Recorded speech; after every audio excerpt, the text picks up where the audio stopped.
Il est 10h47. Lionel Parenti, bonjour. Bonjour, monsieur Bourdin. Bonjour. Merci de me prendre à l'antenne déjà. Ben, je vous en prie. Je vous en prie. Vous êtes buraliste dans les Vosges à Épinal, hein, Lionel Parenti? Tout à fait ça, oui. Bon, hier matin, la Première ministre a annoncé que le paquet de cigarettes, le prix, allait augmenter de 50 centimes en 2023 et passer à un peu plus de 11 euros. Ces dernières années, les prix des paquets de cigarettes, le prix des paquets de cigarettes a considérablement augmenté en France. Du coup, les ventes de cigarettes ont baissé et le trafic a augmenté. C'est cela, Lionel Parenti, c'est la réalité? Ah oui, c'est une véritable explosion d'ailleurs du marché parallèle. Alors contrairement à ce qui est dit, on est plus proche des 40% que des 30%. C'est-à-dire des 40% que des 30%. 40% de quoi? De trafic? Trafic, c'est-à-dire ça mélange un peu, il y a deux aspects. Le premier aspect, c'est surtout l'achat aux frontières, Oui. dans les pays étrangers, Oui. et également et surtout la contrefaçon. Et la contrefaçon. Alors, l'achat aux frontières, pourquoi? Parce que c'est moins cher chez nos voisins européens. D'ailleurs, j'ai demandé à Félix Mathieu de nous donner quelques chiffres, Félix. Oui, c'est 2 fois moins cher qu'en France chez la plupart de nos voisins. Il faut compter 4,55 € en Espagne, si on fait une moyenne entre les différentes marques de cigarettes. 5,20 € en Italie, 4,80 € au Luxembourg, 6,30 € en Allemagne.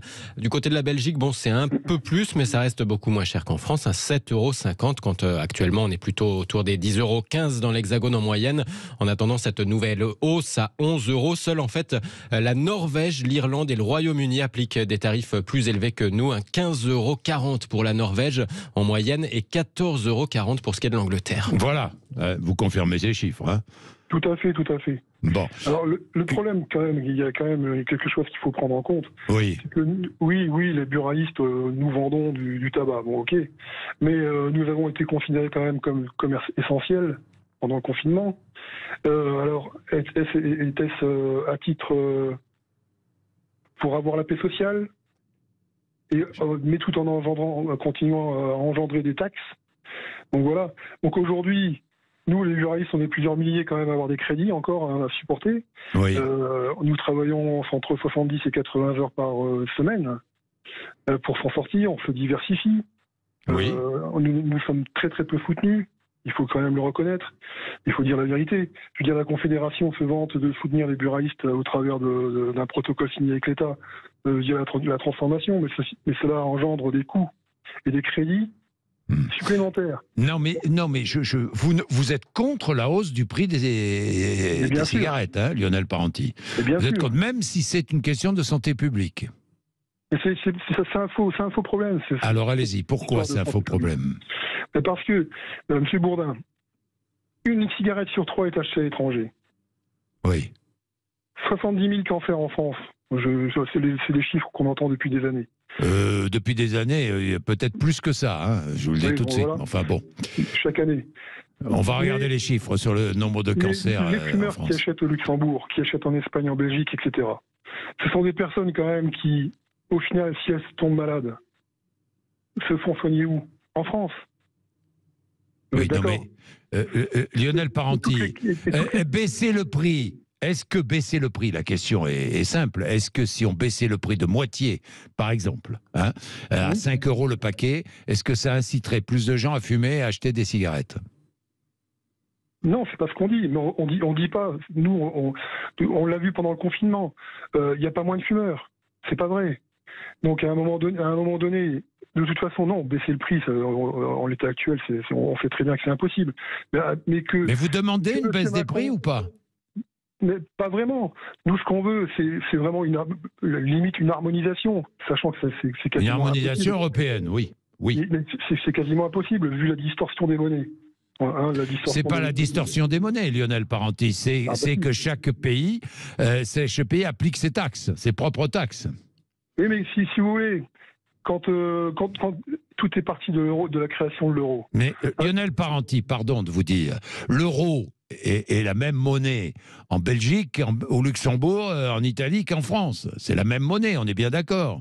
On est bien d'accord. Le problème, ce sont les taxes. imposées par les différents pays. Chaque pays a la main mise sur ses propres taxes. Donc en France, on impose le paquet de cigarettes, les taxes sont plus importantes, l'État gagne de l'argent avec ces taxes, évidemment, et le paquet, évidemment, est plus cher qu'ailleurs en Europe.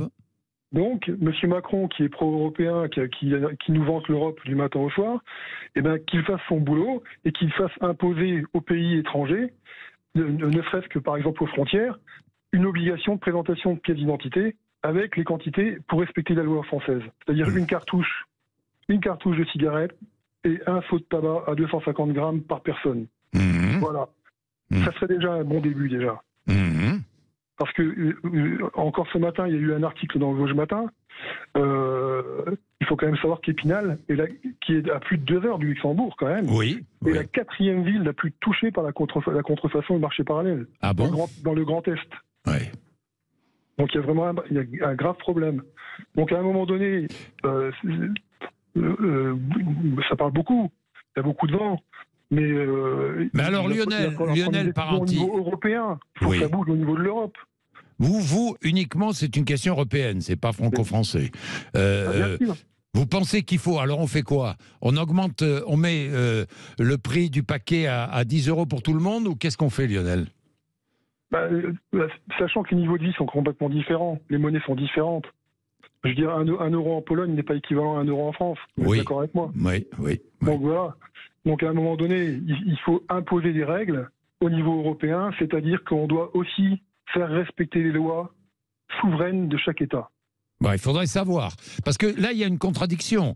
Si chaque État, ou on veut plus d'Europe, une uniformité européenne avec un prix européen, ou alors chaque État doit avoir la liberté, ce qui est le cas aujourd'hui, de fixer le prix et le montant des taxes. Mais on est d'accord là-dessus. Mais que les États frontaliers, en ce qui concerne la France, parce que les autres, quelque part, on s'en moque, mais que les États frontaliers à la France, la Belgique, l'Allemagne, le Luxembourg, l'Espagne, etc., fassent respecter la loi française. Déjà pour commencer.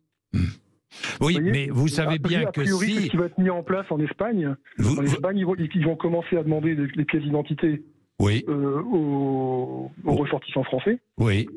Ceux qui viennent acheter du tabac français. Oui. Et a priori, parce qu'il faut savoir aussi qu'à la frontière espagnole, l'État envisage d'ouvrir 200 nouveaux débits de tabac. Donc c'est vraiment la fête, quoi. Non, mais Lionel Parenti, ça c'est une chose pour les frontaliers ou les personnes qui peuvent aller à l'étranger chez nos voisins acheter leurs cigarettes, mais il y a aussi le trafic. Et là, ça n'a rien à voir, la contrebande. Et bien sûr, mais c'est ça qui est effarant, reconnaissez-le. Il y a quand même quelque chose d'effarant. Un journal sérieux comme le Vosges Matin, qui dit qu'à Épinal est la 4e ville de des Vosges, la plus touchée par la contrefaçon. Oui. Ça veut dire qu'il y a des sources. Ils ont des sources. Donc tout le monde le sait. À commencer par les pouvoirs publics. Tout le monde le sait. Donc qu'est-ce qu'on attend pour bouger ? Qu'est-ce qu'on attend pour prendre des mesures ? Lionel Parenti, très difficile de lutter contre la contrebande de cigarettes. Les policiers, j'aimerais que les policiers témoignent d'ailleurs. Ils essaient en permanence, mais bon, il faut du temps, il faut du monde, c'est extrêmement difficile. Extrêmement difficile. Et je sais très bien, en plus, la police, les pauvres, ils n'ont pas que ça à faire, déjà. Oui. Ils en bavent déjà assez parallèlement. Donc, et en plus, ils sont en sous-effectif, comme d'ailleurs toute la fonction publique en France maintenant. Donc, je veux dire, à un moment donné, je sais pas, alors toutes ces taxes, elles vont où ? Elles servent à qui ? Elles servent à quoi ? Bon, merci Lionel Parenti. Dans tous les cas, le prix du paquet de cigarettes qui va augmenter, 10h57. Est-ce que ça vous incite encore ?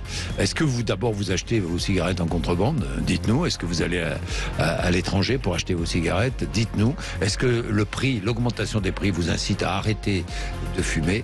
Allez-y, 0826 300 300. Nous allons parler de la délinquance des mineurs. Oui, il y a des liens dans tout ça. Nous allons parler de la délinquance des mineurs entre 11h et midi.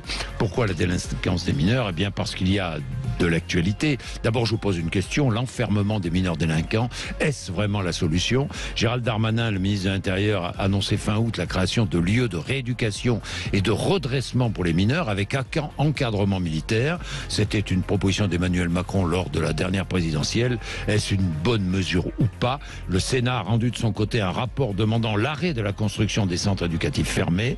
C'est très très difficile aujourd'hui de connaître véritablement des statistiques fiables de la délinquance des mineurs dans notre pays. Nous allons parler de tout cela entre 11h et midi et vous avez vos témoignages évidemment à nous apporter. 0826 300 300.